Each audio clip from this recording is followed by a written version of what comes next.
paz, queridos. Nós estamos aqui de novo com o nosso Papo Cristão, algumas reflexões.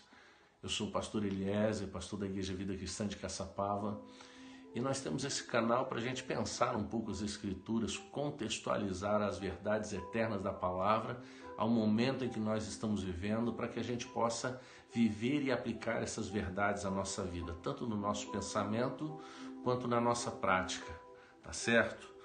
E tem o nosso canal, eu gostaria que você curtisse, que você fizesse assinatura, porque toda semana nós estamos pensando um pouco as Escrituras, compartilhando algumas verdades. E eu queria ler aqui em Filipenses, capítulo 2, a partir do verso 9, e o texto vai dizer assim: pelo que Deus o exaltou soberanamente, lhe deu um nome que é sobre todo o nome, para que ao nome de Jesus se dobre todo o joelho dos que estão nos céus, na terra e debaixo da terra, e toda língua confesse que Cristo Jesus é o Senhor, para a glória de Deus Pai.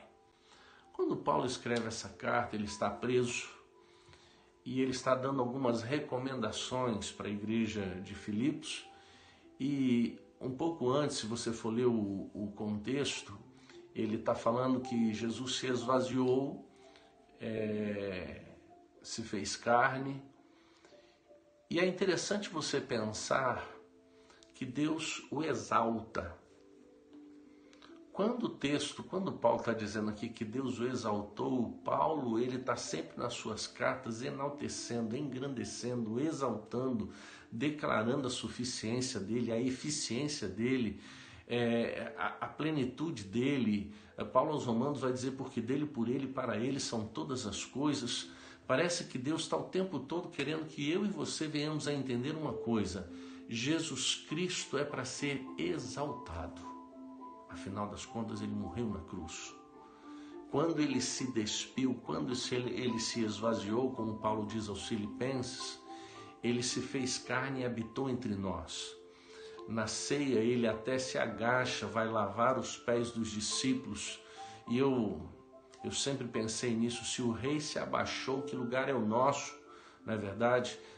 Qual é o meu posicionamento diante de Cristo? E eu gostaria de falar, de convidar você a pensar sobre duas coisas importantes. A primeira é que nós deixamos de exaltar a Cristo para fazer de Cristo o meio para alcançar as coisas que queremos. Nós estamos preocupados com tantas coisas, com pandemia, com doença, com crise política, com desemprego, com falta de dinheiro, e nós esquecemos de exaltar o Senhor independentemente das circunstâncias. Em tudo dai graças, porque essa é a vontade do Senhor. Louvai ao Senhor em todo o tempo, rendei graças ao Senhor, porque Ele é bom. As Escrituras estão repletas de recomendações para que nós venhamos a enaltecer o nome do Senhor, independentemente das circunstâncias. E veja o momento que nós estamos vivendo: nós estamos clamando ao Senhor, pedindo resposta, pedindo solução, como se nós nos esquecêssemos de que é Ele que governa, é Ele que sustenta, é Ele que faz todas as coisas.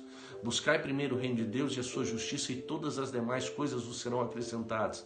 Deus parece gritar para mim e para você, para que nós venhamos a entender uma coisa: é ao meu filho que você deve glória, que você deve honra. O resto é resto. Nós tornamos Deus o meio para alcançar os nossos objetivos, e nunca foi a ideia do Senhor que Ele viesse morrer na cruz para que Ele fosse alguém que fosse atender às nossas demandas sociais, pessoais, particulares, emocionais e assim por diante. Cristo veio para nos resgatar da condição de pecador. A Ele nós devemos honra, glória e louvor, independentemente das circunstâncias. As crises à nossa volta, os problemas, eles são legítimos, eles podem ser reais. O Evangelho não convida a negar nenhum destes problemas, mas o Evangelho nos convida a trazer a centralidade de Cristo para a nossa vida, a sua suficiência e a sua eficiência. Deus é eficiente. Mas por outro lado, nós temos um outro problema. Diante da salvação que Cristo faz, nós temos dois polos extremistas aí que a gente precisa pensar rapidamente.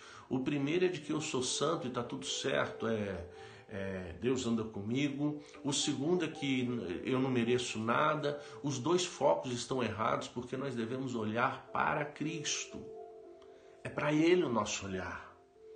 Se existe algo de santo em nós, é o sangue de Jesus Cristo. E quando o sangue de Jesus Cristo nos lava, e quando o Espírito Santo habita em nós, não há nenhuma soberba em nós, não há nenhuma arrogância. Pelo contrário, nós, quanto mais perto de Deus nós chegamos, mais reconhecemos que somos inaptos, que somos ineficientes. João Batista vai dizer isso: importa que ele cresça e que eu diminua. Essa é a realidade do Evangelho.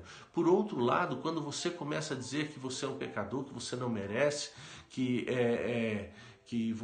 você não é digno de nada, para quem é que você está olhando, meu querido? Olhe para Cristo. Olhai para Ele e sede salvos. O escritor aos Hebreus vai dizer: olhando firmemente para o autor e consumador da nossa fé, Jesus Cristo. Pare de olhar para os problemas. Deus continua dizendo o seguinte: olha para o meu filho. Olha para o meu filho. Eu o exaltei. Ele está nas regiões celestes.